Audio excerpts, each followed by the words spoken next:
నమస్తే అండి. ఆగస్టు 15 నుంచి మహిళలకు ఉచిత బస్సు ప్రయాణం చెప్తుంది కూటమి ప్రభుత్వం. ఎలా అనిపిస్తుంది? చాలా ఇబ్బంది బాగాలేదు, బాధ కలుగుతుందండి నాకైతే మాత్రం.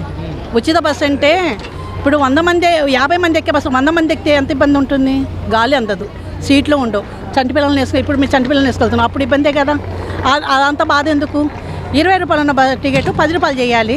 100 రూపాయల టికెట్కి 70, 50, 60 అలా పెట్టుకుంటే బాగుంటుంది. కొంతమంది మహిళలు మేము ఉచితంగా వెళ్ళి ప్రయాణం చేయొచ్చు, ఎక్కడికంటే అక్కడికి వెళ్ళి తిరిగి. అది అనవసరం అండి. ఇప్పుడు చెప్పే కదండి, 50 మంది ఎక్కే బస్సు 100 మంది ఎక్కితే ఎంత నష్టము?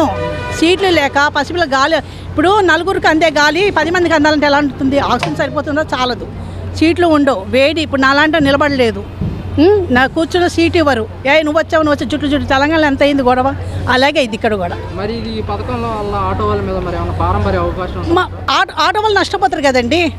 ఇప్పుడు ఇలా ఉండేసరికి ఆటో వాళ్ళు రూపాయి ఇచ్చి వాళ్ళు బతుకుతున్నారు, ఆర్టీసీ రూపాయలు ఇచ్చి వాళ్ళు బాగానే ఉంటున్నారు, నష్టం కాకుండా.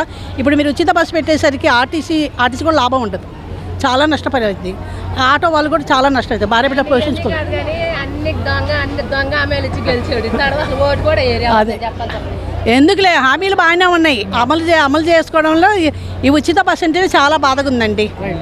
అది ఇటు ఆర్టీసీ చాలా నష్టపోతుంది. మన ఆర్టీసీ కూడా మనం దృష్టిలో పెట్టుకోవాలి, చాలా నష్టపోతుంది.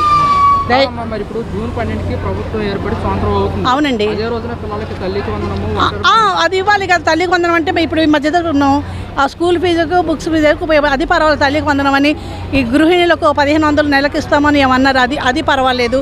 ఇవన్నీ ఇచ్చుకున్న ఆర్టీసీ బస్సు ఉచితం అంటే ఎంత నష్టమవుతుందండి గవర్నమెంట్కి? అది నాకేం నచ్చలేదండి. గ్యాస్ని కూడా తగ్గిస్తే అతని మీద అభిమానం ఇంకా పెరుగుద్దండి.